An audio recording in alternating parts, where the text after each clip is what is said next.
All right, first things first, you guys are awesome. Thank you. We've got a little less than a day left on our Maui wildfires fundraiser, and collectively, the viewers of this channel have donated over $22,000, which is more than twice our original goal. Impressive. The situation over in Hawaii is tragic. It'll take a very long time for the communities affected to return to any sense of normality, but it feels good to know that we as a community get to play one small part in that. So thank you again. And if you still want to donate, there should be a few hours left in order to do so. Yeah, but on to the news with an update on a group of weirdos we've been checking in on from time to time for the past year and a half, going back to November 2021, when the historic downtown district of Dallas, particularly an area known as Dealey Plaza, was suddenly overrun by hordes of Trump weirdos. Now, these weren't your average Trump weirdos, these were QAnon people. And they weren't your average QAnon people either. They were actually much weirder, if you can somehow wrap your head around that. These people were followers of a specific sect of QAnon that not only believed that John F. Kennedy Jr. was still alive and secretly helping Donald Trump to take down the global child-devouring Illuminati cabal, but that also JFK Jr.'s father, former President JFK himself, was also somehow still alive at over 100 years old, despite having his head literally explode in front of thousands of people, and he would be revealing this fact alongside his son at the very location where his assassination occurred. Allegedly occurred. The one place he wanted to be more than anywhere else. Take me back. Yeah, I miss the good old days. I mean, if the assassination was fake, yeah, it would not be traumatizing. Hey, isn't it weird that I'm here? The place that I did not die? And I don't know if we ever got an explanation for how that would have worked, but these people, they're very creative, so they probably just like, oh, it was a clone. Yeah, I don't know. Everyone there was a crisis actor. You would think that JFK would want to be like in the Hamptons or something more luxurious from his life instead of just doing the rounds at a parade and waving at people. But yeah, he's got that whole compound up at Hyannis Port. If he was going to come back, you'd figure he'd want to go there first, but I guess not. Yeah, it's these people's minds, they don't really think too far outside the box. Zapruder film, if they could fake the moon landing movie, then the Zapruder movie's no problem. That's early CGI. The original Faces of Death. So yeah, they were sticking around Dealey Plaza waiting for the Kennedys to come back. This, of course, did not happen. In the initial excitement, members of the Dallas cult also claimed to have spotted all sorts of other dead celebrities in disguise hanging out around town, and in some cases going up to these people and probably confusing them quite a bit. And some of these cultists even attended a local Rolling Stones show and claimed that band members were actually JFK Jr., Elvis, and Michael Jackson in disguise. Because if you faked your death, that's how that's what you do. You put on a bunch of makeup and pretend to be Keith Richards. Someone who is arguably, at this point, maybe equally famous in a band that has been around since all of these people were alive? I mean, when you go looking for dead celebrities, you do start to see them in a lot of places, the more you look, I guess. Sure. Yeah, that's not legendary rock band, the Rolling Stones. Actually, that's a bunch of other No, you musicians. silly idiot. The Rolling Stones aren't real. The Rolling Stones are they're a anti-Illuminati plot. Yeah. And a way for Michael Jackson to, get on stage. Still get on, and Elvis still get on stage, get that creativity flowing. But yeah, even after the big reveal failed to materialize at the scheduled time and place, these people just didn't go home. They stuck around. Some of them did leave, but plenty of others stuck around for months. At one point, they held a birthday party for one of their leaders where about 50 people crammed into a tiny hotel room and draped themselves in toilet paper. I don't know what that was about. Okay. Eventually, family members of people in this cult started talking to the media about how their loved ones had become completely brainwashed and had abandoned their entire lives and given up all their money to be a part of this cult. And the vibes gradually got more and more fucked. But thankfully, no one died. Well, almost no one died. Yeah, so the leader of this group, Michael Protzman, aka Negative 48, who came up with all of their custom QAnon lore, died in a motocross accident a few months back. But as you might guess, his remaining dozens of followers, who stuck around even after a second prophecy about JFK revealing himself in Dallas fizzled out, they think it's all part of the plan. and or that he was murdered for getting too close to the truth, or he's not actually dead. I don't know, take your pick. All. Let's do all. Yeah. Last we checked, they were kind of debating amongst themselves which narrative to go with on that, and also whether a new leader should be appointed or they should wait for the old one to be resurrected. Well, we finally have our answer. Oh, thank goodness. Here's Vice. When Michael Protzman, the leader of the QAnon cult that believes former President John F. Kennedy and his son JFK Jr. are still alive, died in June, people hoped the end was near for the group. The family members of those who joined this cult hoped it would disband so that their loved ones would finally return home. But instead, a new leader has seemingly emerged. A 13-year-old girl known to her followers only as Tiny Teflon, the name of the Telegram channel she uses to communicate with her followers. According to multiple live chats on Telegram, reviewed by Vice News, Protzman appears to have groomed the girl as his protege, hosting her on his live chats on Telegram, where he had tens of thousands of followers.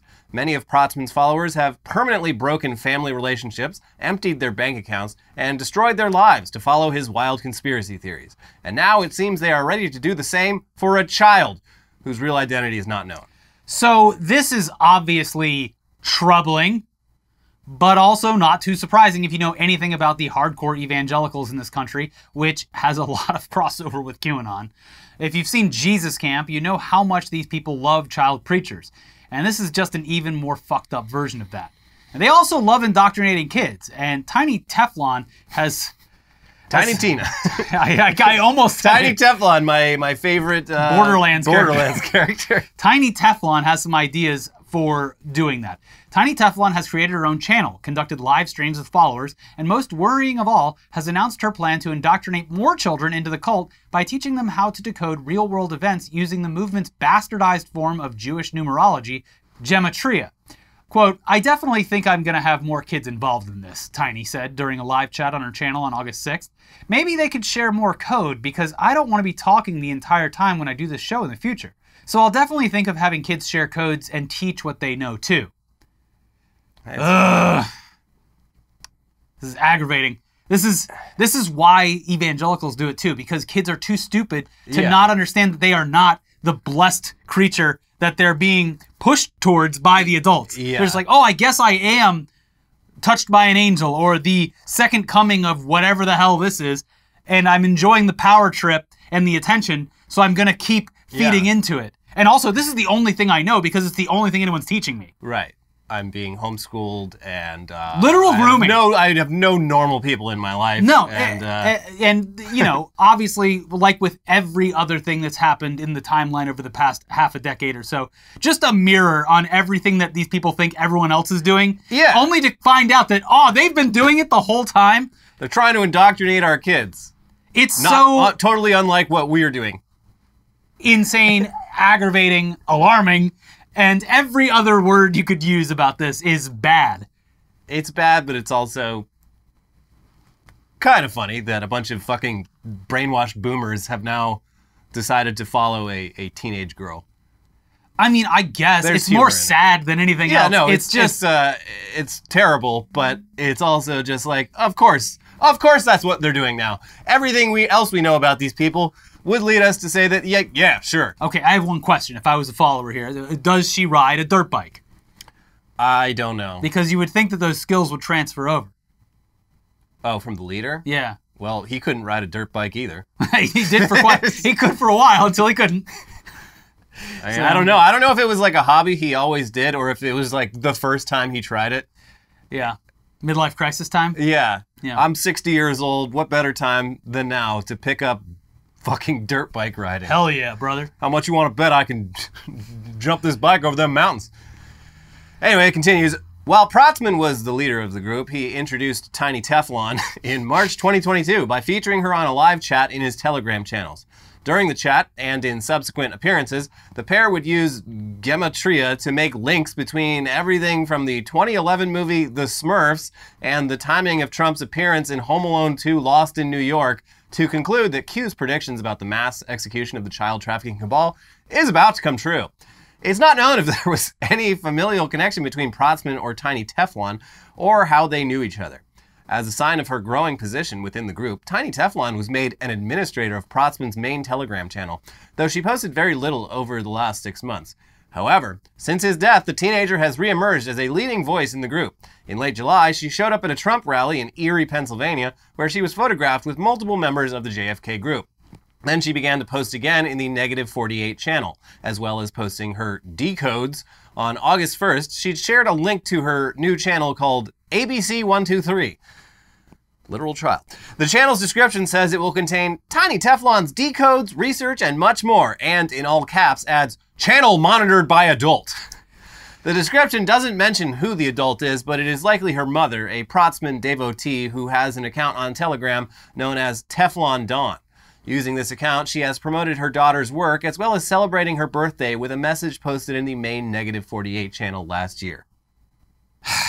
This is so... We have a mental health crisis in this country in a multitude of ways, and ways that we're still discovering mass amount of groups of people are being attracted to. Yeah, this Protzman guy, it sounds like he would have been a great, like, DM. Yeah, Dungeon Master? Like D&D, yeah. Like, use these gematria At least then it would have been harmless. Yeah, like this is... So much of the problems just in society today are people not having a good social and creative outlet anymore. Mm-hmm. And, like, you know, in the 80s, the kids all hung out at the mall. What the fuck can kids do these days? Well, they can join a cult and get appointed as a leader. No, they do this in Fortnite while they're at the the Holocaust Museum. Yeah. That's, again, that's part of the problem. Yeah. Yeah, we are a lonely country, and if joining a cult and giving up all of your earthly possessions to await the return of JFK Jr. is a way to make friends, some people are just gonna go with that. We need to break the locks off the mental hospitals. Hey, new cult meeting in here. Yeah. Hey, come to the cult meeting. It's right inside here. Ricky, what mental hospitals? We don't do that in this country. We throw people out on the street, and then we get mad at them for being out on the street. No, that's what I'm saying. All the old abandoned ones, you just break the locks off the door and let all the crazies back in. Yeah, that's actually a good idea. Someone really needs to tell these people about tabletop RPGs, though, and escape rooms. Yeah, they would love this stuff. They would love escape rooms. There's an escape room in every small town. They tried it in a small town, and people seem to love it. People love it. Yeah. I'm a big fan. You could probably use your talents for more productive use and more fun. Yeah. And that way everyone gets to go home at night and keep on doing their normal family stuff. Get that Hunt-a-Killer thing that sponsored us like 5 years ago. Yeah. I hear it's very popular. Even Sudoku or Wordle, the daily Wordle. I still do the daily Wordle. Really? Yeah. I still do. You're a holdout just like they are. I don't do it for any other reason other than I'm bored. They were hanging out at Dealey Plaza for like 3 months. You're doing Wordle in 2023. Are you really so different? I sit and I have a coffee and I do my Wordle and my crosswords. Okay. I have the New York Times Games app. I'm going to hit every game on there. Okay. The daily minis, so much fun. Mini crosswords. They do have some good fun games. Yeah, so stop making fun of me. I'm not. Okay. I'm not. Yeah, you stop making fun of me. Also, they're not going to play Wordle because it's owned by the New York Times. That's right. Fake news. Yeah. The fact that Wordle is owned by the New York Times, probably a turnoff for them, but there's got to be something out there. Yeah. Cards Against Humanity. I mean, that one allows a little too much creativity, I think, and although it would be interesting to watch them play it. Yeah. All their answers are with their decoding shit, the word search would be really good for them. Where you just like circle all the things you see. Yeah. Yeah. It works for children. You know where the downfall of society was? Not enough bars have that game where you find the difference. Find the difference in the bikini ladies. Yeah, I mean that is a great game. That's how I learned about everything when I was a kid. My mom would take me to the bar. Yeah. And then I'd sit at the bar stool and just play that while she smoked cigarettes and drank. Put a quarter in the porno machine and spot the difference. That only happened a handful of times, not constantly. Look how you turned out. Perfectly fine.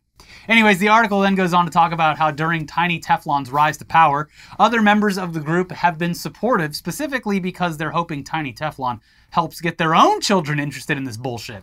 So that's just lovely. Combine that with the right-wing lunatics increasingly choosing to homeschool their kids, and this is a recipe for some real messed up childhoods for some very unlucky children. Yep. Also, I mean, everything's so cyclical. There was a period of time in like the 60s and 70s when, everyone was in a cult. Yeah. Cults were very hot, but then a few of the cults had to take things too far, and everyone was like, hey, I don't want to poison myself in the jungle. I should probably get my shit together. Wow, these are some really cool Nikes. Anything else with this cult that I should know about other than the Nikes and the track pants? I could actually see cults making a comeback among the Gen Z crowd, because they're already, like, on TikTok, just like losing their fucking minds, and like some of them think that like giants are real. Like they're getting like peasant brain about a lot of stuff. They think that that deaf blind lady was Helen Keller. They think Helen Keller was faking it. Yeah, like they got a lot of interesting ideas, and I think they could very easily be led into a cult-like atmosphere, which means that this is a tremendous opportunity for the most charismatic of the Gen Z's members to step up and lead their flock. Yeah. No suicide, though. Yeah, that's it's a risky gamble you're throwing the dice on. Yeah. So, but we'll see. We will see. But moving on now to an update to a recent story that is much less dark than what we just talked about, despite involving a gruesome attack by a wild animal. Mm-hmm. And no, we're not talking about the lady that got attacked by both a snake and a hawk. Not that one. We're talking about the woman who was attacked by river otters in Montana and then was so wounded that she had to be airlifted to the hospital. But they're so cute. They hold hands, right? And apparently no animal is safe. Well, they're pissed. So yeah, it's a scenario that's equal parts horrifying and totally absurd. You just don't think of otters as being especially dangerous animals. Yeah. They're goofy little guys. They average around 20 pounds, and they're mostly pictured just chilling out on their backs. Yeah. Having a nice soak. But apparently they're less chill than they appear, and CNN now has the inside scoop on exactly what it's like to be viciously attacked by a river otter, according to the woman who received most of the otter's wrath. Yeah, sure, I'll do an interview. Fuck it. What started as a fun, relaxing evening of inner tubing down the Jefferson River turned into a traumatic experience for Jen Royce and her two friends after they were attacked by an otter. All three women received treatment for their injuries, some of which were more serious than others. Royce recounted the incident in a Facebook post where she called the otter vicious and relentless, as it left her with more stitches than she could count. CNN has received permission from Royce to use the information in the post. The three women were in the middle of a wide stretch of the river on Wednesday evening when the otter appeared behind one of them and attacked, Royce explained. I didn't even get a chance to get the words, "there is an otter behind you," out of me before it attacked her, Royce said. I love how it attacked from behind, too. That's predator behavior. I'm sure it just floated into their area. I don't know if it was seeking them out. It was probably like freaked out because it was just floating around as they do, chilling, relaxing, and then it bumped into some lady and got all tangled up in her hair. That's one possibility. Or this otter was hunting the most dangerous game. Just keeping its eye, slithering like a snake through the river. You see the little V crease in the water? What is that? Oh, gator? God. No, it's fucking otter. Oh, don't worry about it. It's not a shark fin. It can be harmless. No. There's no water predators up here. It continues. Royce's face, arms, ears, hands, legs, and ankle were all bit by the otter. Jesus. As it attacked her for about 5 minutes. Wow. I'm not going to count like we did last time for 5 seconds, but 5 minutes. That's a very long time to be attacked continuously by any animal. In the water, too. Like just treading the entire time. 5 minutes. Good Nearly Lord. drowning. When Royce attempted to kick the otter off her friends, it continued to attack her elsewhere on her body. Eventually, the three women managed to get to shore in different areas, and the otter swam away. My work here is done. Without any exaggeration, God's honest truth, I did not think I was going to make it out of that river, Royce wrote. I had no clue if my friends were going to make it out, but by the grace of God, we did. Between the three of them, they had one phone, and they were able to call 911 using SOS mode, but it was difficult to locate them as they were in such a remote area of the river, which flows through a portion of southwestern Montana, east of Butte. I was covered in blood, and it just kept pouring out of my face and nose. It was cold. We were wet. It was dark, Royce said. A little less than an hour later, Royce says they saw the red and blue lights approaching the area, but it was not close enough to them to make contact. One of the women made the tough decision to leave the other two and run more than 2 miles to meet the rescue team, Royce said. At that point, Royce says she was extremely faint and didn't know what was happening. She told her friend that she loved her and to watch over her kids, as she didn't think she would wake up if she closed her eyes. Okay, look, I'm going to go out on a limb here.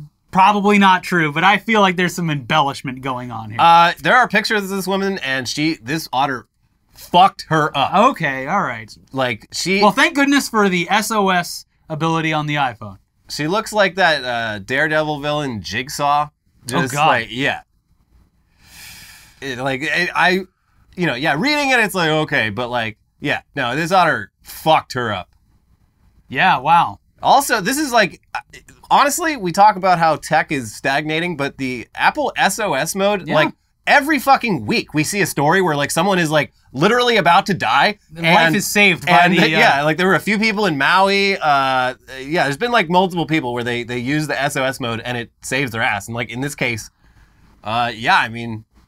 things could have gone a lot worse without it. There's an app called What 3 Words. If you're ever out in the woods with no other service or anything like that, it gets you a GPS thing that you do based on giving the emergency contact these 3 phrases that are tied specifically to your rescue area. Yeah. So just something to keep in mind if you're ever in this situation. What 3 Words is the app.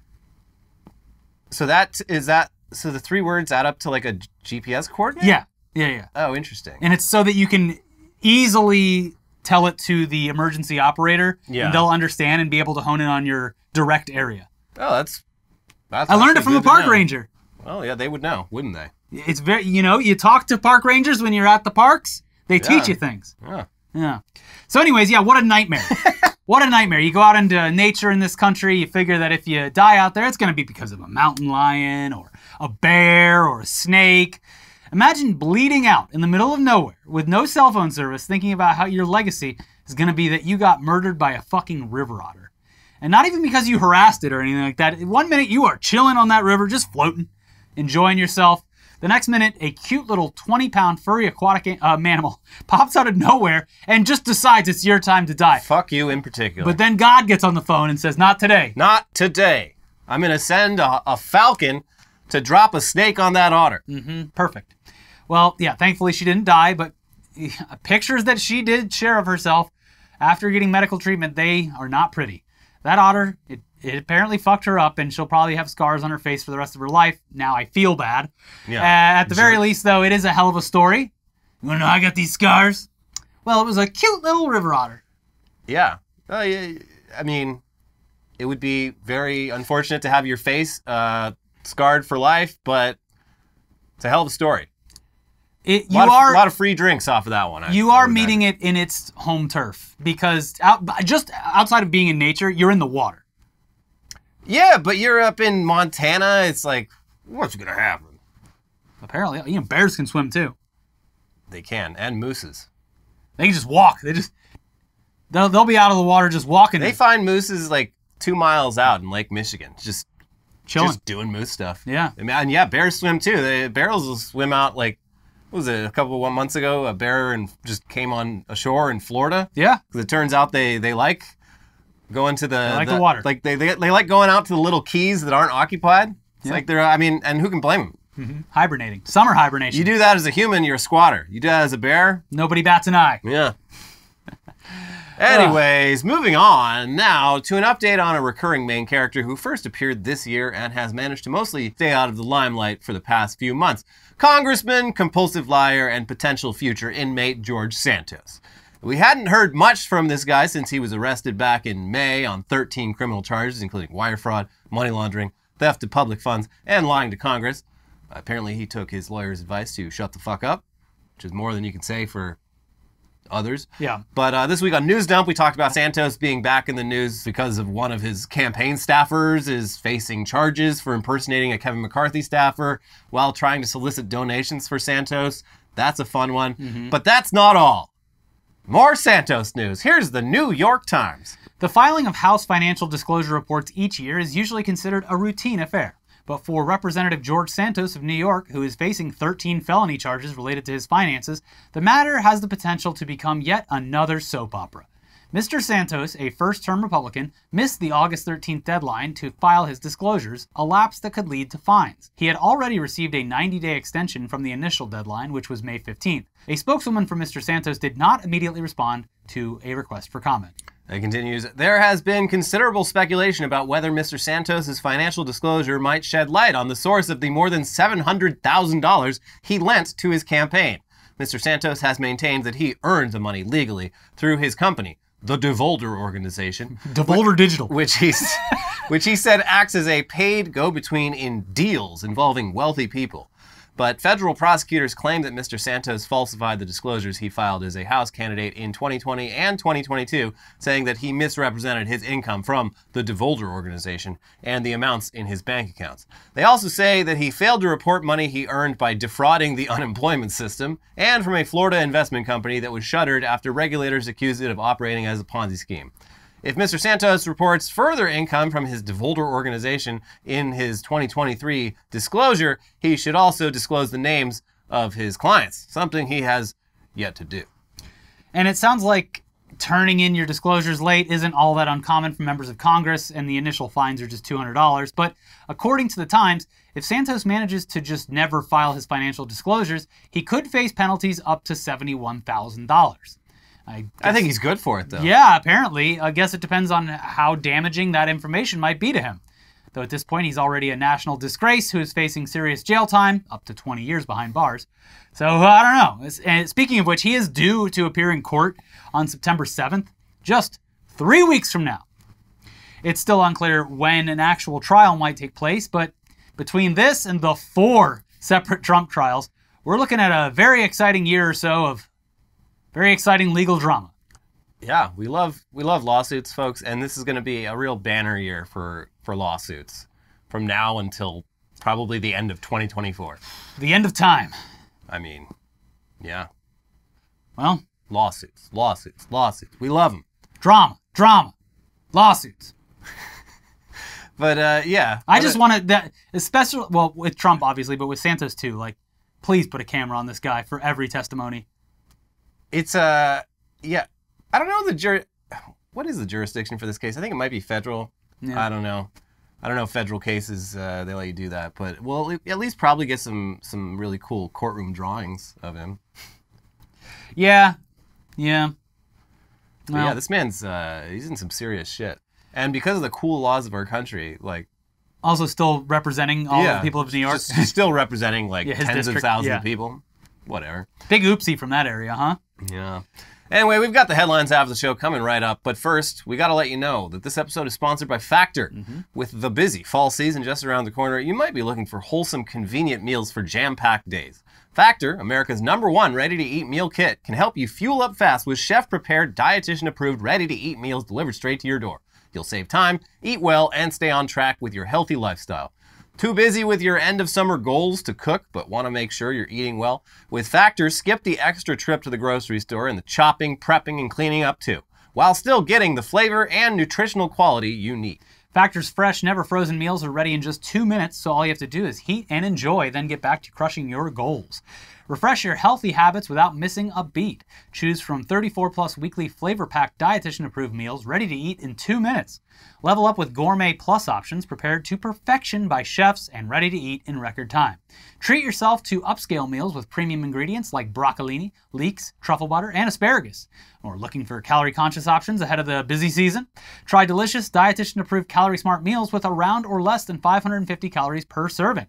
Round out your meal and replenish your snack supply with an assortment of 45+ add-ons, including breakfast items like their delicious apple cinnamon pancakes, bacon and cheddar egg bites, and potato, bacon, and egg breakfast skillet. You know what I had yesterday? The Italian herb chicken.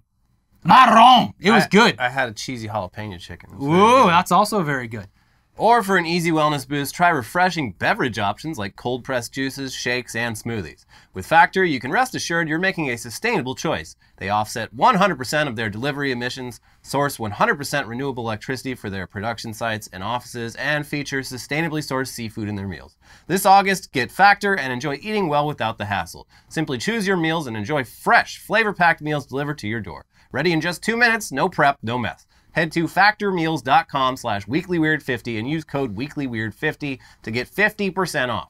That's code weeklyweird50 at factormeals.com/weeklyweird50 to get 50% off. This episode is also sponsored by ZocDoc. This country's healthcare system certainly has some issues. One of which is that even if you're fully insured, actually finding a doctor who takes your insurance and is available to see you can be a very annoying, time-consuming, and antiquated process.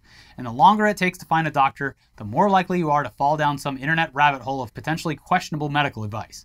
And then, even when you find a doctor, it's hard to know beforehand whether they're the right doctor for you.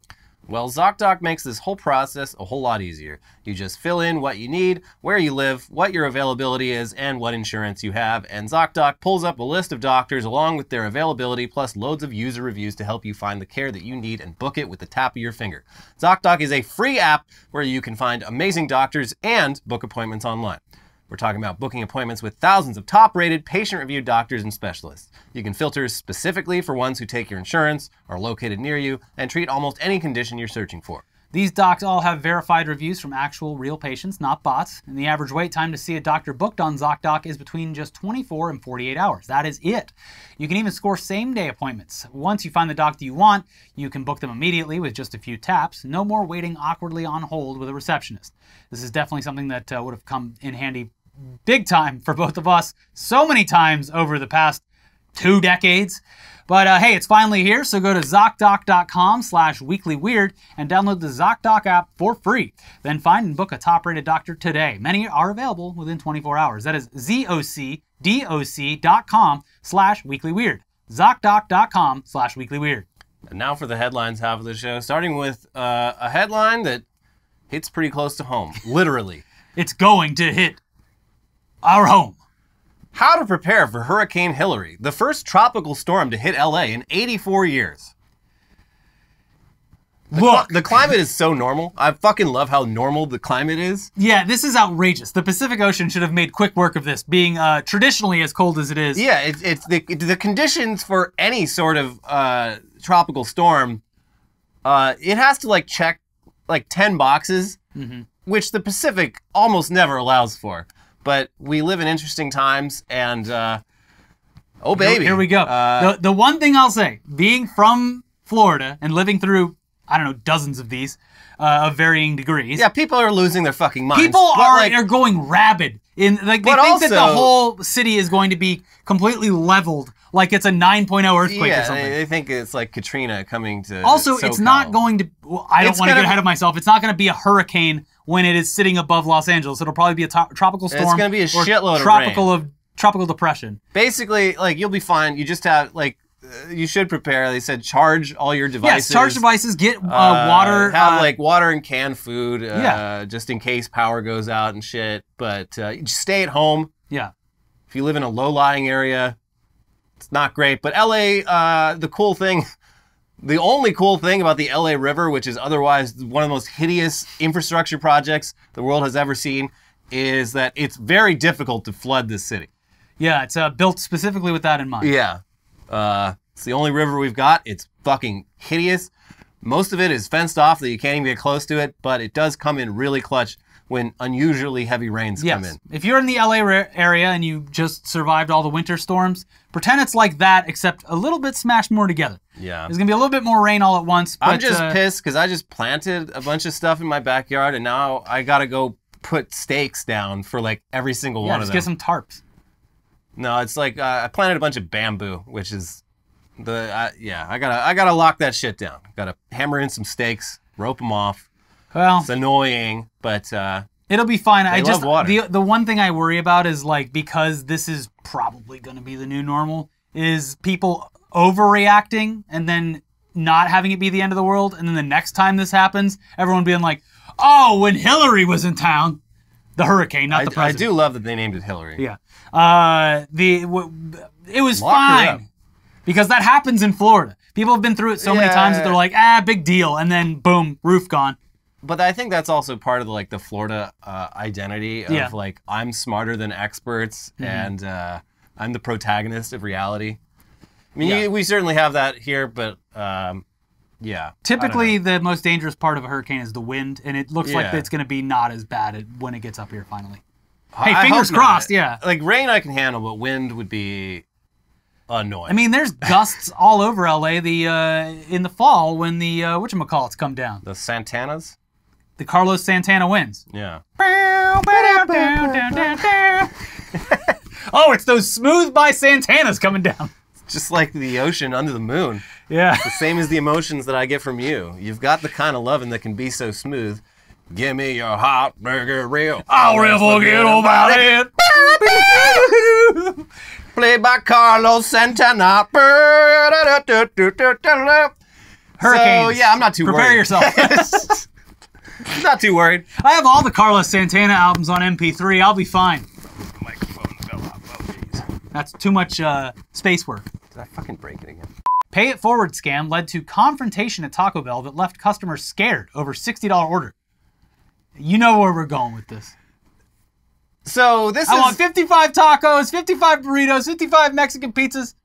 So first of all, I did not know that the pay it forward at a drive-thru was like a real thing. I thought that was something Tim Robinson made up for I Think You Should Leave. That is on you.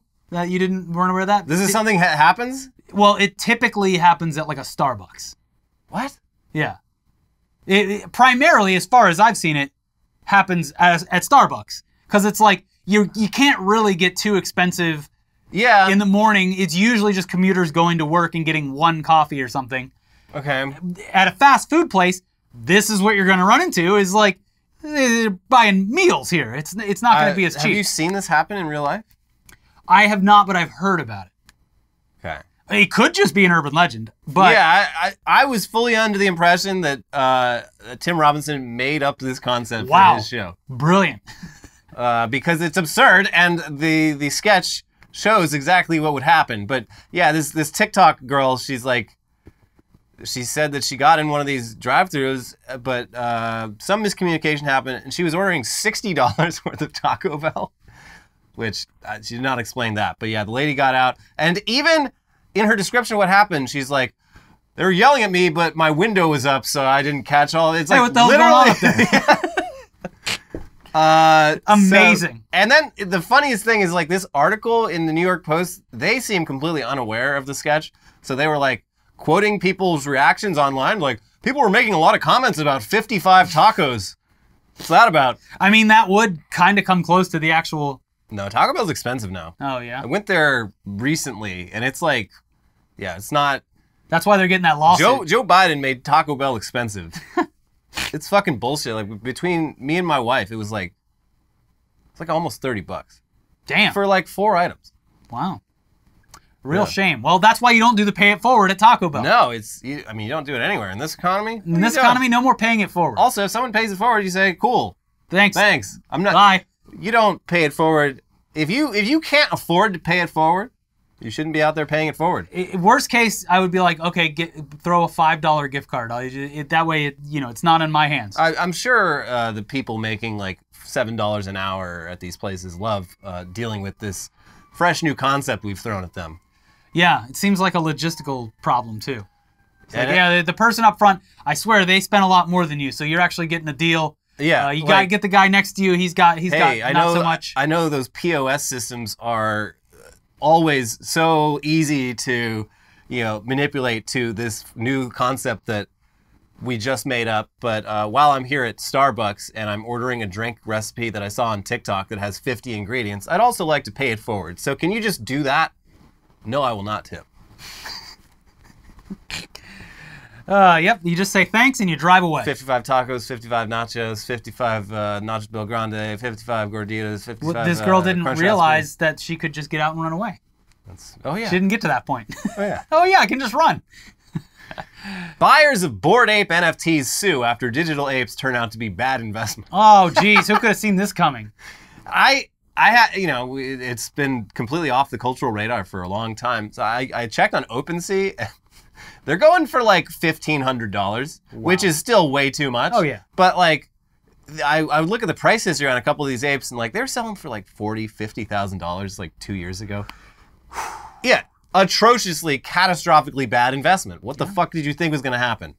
But yeah, they're suing Sotheby's, I think, the auction house, because one of the things that drove the prices up so high was Sotheby's had a Bored Ape auction, and someone paid big money for it, but it turned out that someone was Sam Bankman-Fried and FTX, who also had like a investment stake in Bored apes? Yeah. So that's how all of this works, yeah, by the way. it's all just all collusion. the cryptocurrency It's thing. wash trading. Yes. So yeah, they're like, hey, what the heck? They were doing that with shit coins too. Yeah. With their Alameda investments or whatever.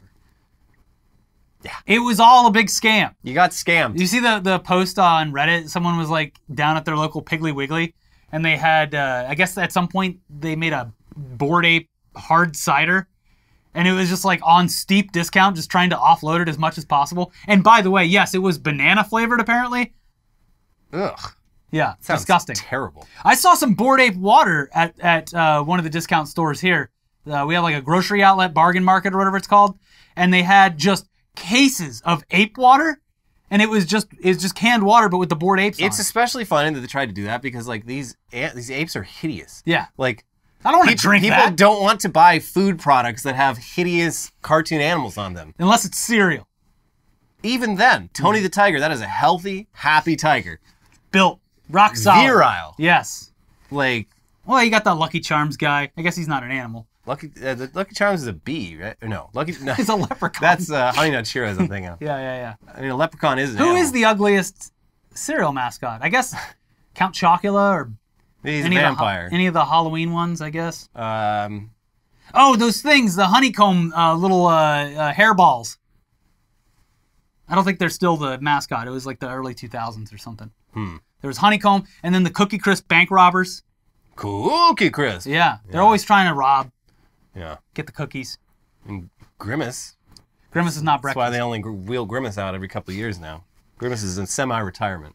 He's been cryogenically frozen. Yes, they unfreeze him every couple of years. when Grimace, you're back in action. He's been activated. Florida woman doused herself in Diet Mountain Dew to erase DNA after killing roommate 79, according to cops. Did it work? No. Oh. But yeah, this was. She didn't use Baja Blast. That's why it's so expensive you down need at the the Taco Baja Bell. Blast. That'll get rid of DNA. That'll get rid of your DNA if you drink it. Yeah, it alters it for sure. Yeah. But yeah, this lady, I don't know why she murdered her roommate. It's fucked It up, seems like but, that would be the more important part of the story. But yeah, they caught her like immediately, like at a fast food place down the street, and when they pulled up, like she had the fucking murder weapons on her, but she still denied it until they finally figured out, like, okay, she is the guy's. She did live at the house, so she probably did the murder. But then they took her down to the station. They're like, "Do you want something to drink?" She's like, "Can I get a Diet Mountain Dew?" And then, like, really quickly, like, tried to like pour it over her body. Does she know? Does she know she must be, maybe she's a juggalo because she knows the secret. The diet is the one that's not sticky and won't make you all feel all weird. Yeah, well, it also apparently kills DNA, Yeah. supposedly. That's why the whole Insane Clown Posse thing's a big psyop. To Yeah. clear people off the CIA watch list. Where'd they go? All these juggalos, they went missing. We don't have them in our system anymore. Just their DNA. They've been blessed. The holy water of the Insane Clown Posse. Yeah, every time you go to an ICP show, it's like you're like the guy at the beginning of Prometheus. Like your DNA just gets completely shattered and rebuilt. Yep. Yeah, it's pretty cool. Mm-hmm. I recommend it. A bunch of capybaras adopted a stray orange cat in Malaysia, and now it's officially part of the enclosure at the country's national zoo. Hey, cool. This is awesome. And also, this cat, like, I love when animals make friends with other animals, unlikely friendships, but like, this cat is like gives the best sense of like the size of capybaras I've ever seen. Yeah, because you see assume they're going to be like, small. Yeah, it's like, okay, that's a normal house cat. It's like, that capybara is like 5 times larger. These things are like fucking hogs. huge. Yeah.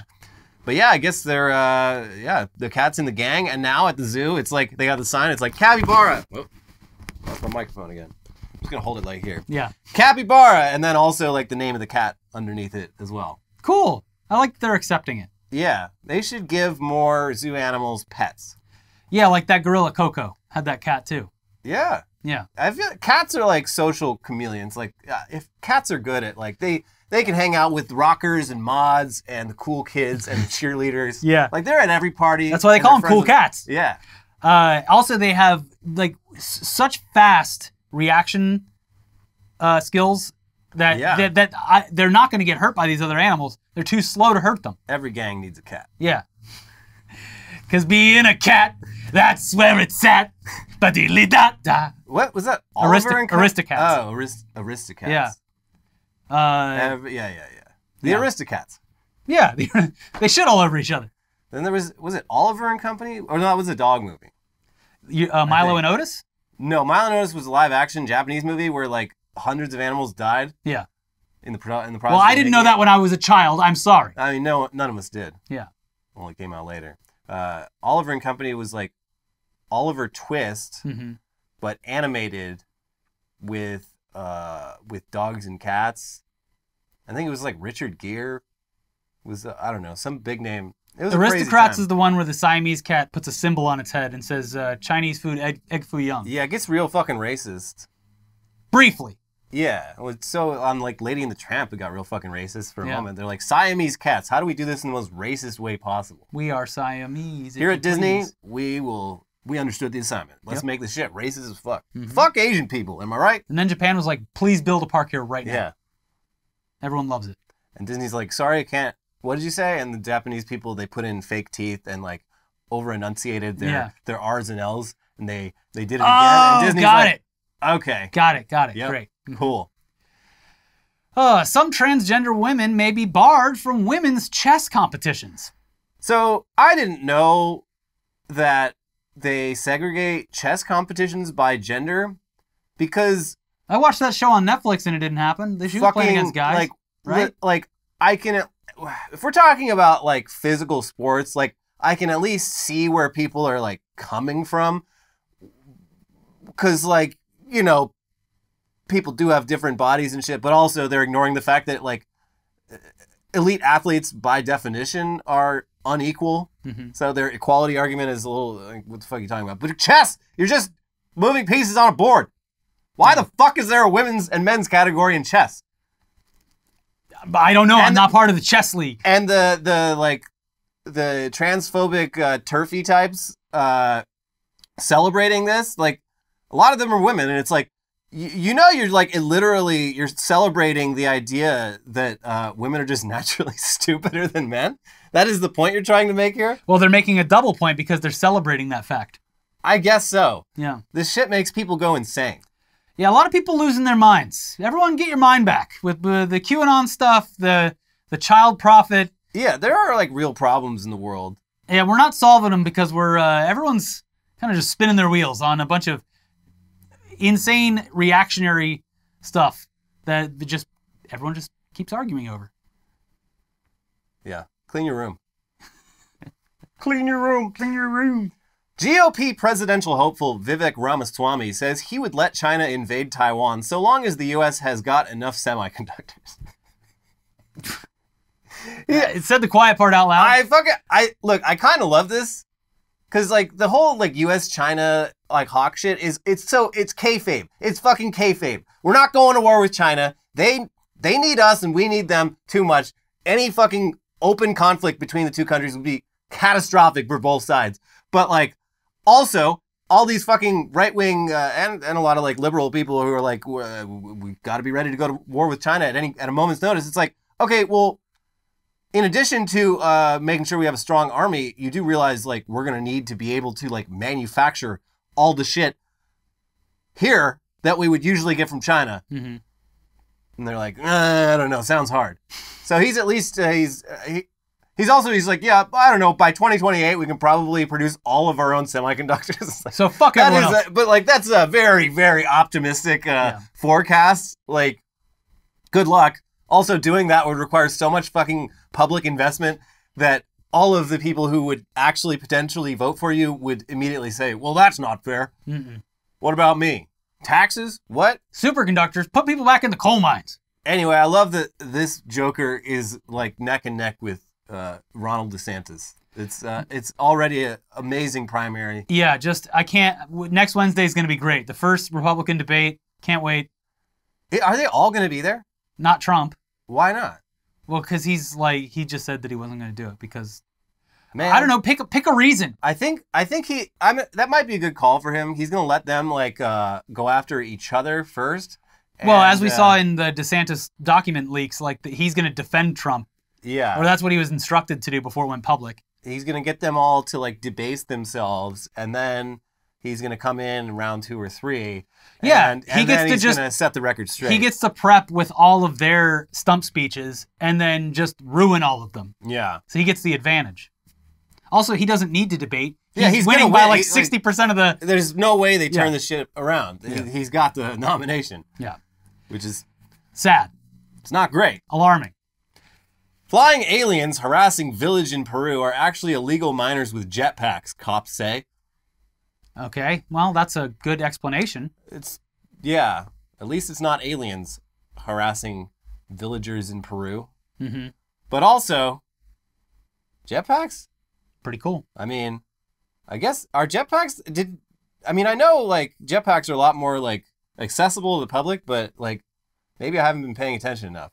I don't think that's probably what's going on here. Okay, so then what's actually fucking happening? Yeah, it's definitely aliens. Because there is, like, an entire village in, like, very remote Peru who is convinced that aliens or some other sort of supernatural creatures are coming to them at night. Could it be drones? Maybe. I don't know. These people are, like, they're not faking it. They're like, what the fuck's going on? Help. So...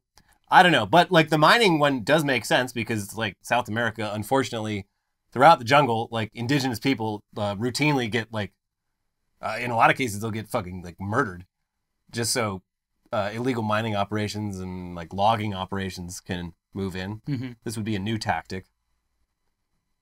So I don't know, but could be aliens. They're scaring people away like the scarecrow in Nathan For You. Yeah, they came all the way across the galaxy to show up in the middle of the jungle in South America to go, boo! Boo! No, they're putting the scarecrow on the drone and flying it around to scare the locals. Yeah. That would be, yeah. You attach that to a UFO with like 500 feet of alien rope. Yep. Very strong. Yeah. And there you go. And then you film it and you send it back across the galaxy. It's a new prank show. Mm-hmm. Look at these stupid humans. Stupid human tricks. Oh, Elon Musk says X, aka Twitter, will no longer let you block other users. Yeah, he's not going to get away with this. It's not going to happen. And we will talk about this more next week as it develops. But yeah, another just tremendous idea, sir. This will kill the website. This will be the nail in the coffin. Many people have already pointed out that because of the terms of service of the App Store and the Google Play Store, he cannot do this if he wants the app to remain in there. Or you could just do it and... see what happens, I guess. Yeah, because, I mean, the App Store didn't allow single-letter app names, and he somehow got them to whitelist X. So, sure, I guess it's just... But regardless of whether they allow it or not, which it would be funny if he gets in a fight with Tim Cook over this, but, like, regardless of what... This idea would... Like, half the website, maybe not half, but a good chunk of its active, like, regular users would finally leave for good. Because literally the only way to use Twitter in any functional way anymore is, like, on a daily basis. I'm blocking, like, 30 people just to be able to, like, it's like... Cleans up the timeline. Yeah, it's like when you check the mail and it's just a pile of fucking junk. Garbage. Yeah, you're throwing it all in the trash just to get to anything important in there. That's what it's like going on Twitter anymore. And, like, half the people I'm blocking are just the same problem that I should have been very easy to solve right now, where any post I make that gets more than, like, 10 likes has a fucking porno bot being like, hey, you want to see my body? I've blocked hundreds. Every day a new one. They can't even fix that shit. Well, that's still engagement, whether it's a bot or not. So that counts towards Twitter's numbers. That's probably his motivation. And also, he probably saw how many people were blocking him. Yeah. And that is limiting his reach. And blocking his, like, all of his scam advertisers. He'll probably want to get rid of community notes, too, because all the scam products have, like, community notes being like... This game looks nothing like what you're seeing. I saw one that was like, it was like, literally, do not buy this. This is actually poison. This will make you sick. Unreal. Another wonderful day on Twitter.com. We love it. Yeah. Anyways, that's it for this week's episode of Weekly Weird News. Please like the video, leave a comment, subscribe to the channel. We really appreciate it. Thank you again for contributing to the Maui fundraiser. We really appreciate it. Truly humbled by it. You guys are amazing. Thank you so much. And if you haven't already, we got another pretty just weird video about this guy who thinks that he can reverse aging It's not going so good. In the weirdest way possible. Like, just every step of the way, it gets weirder. And we also have, 4 indictments for Mr. Trump. Woo! Check out both of those videos, and we will see you next week. Bye-bye. Bye.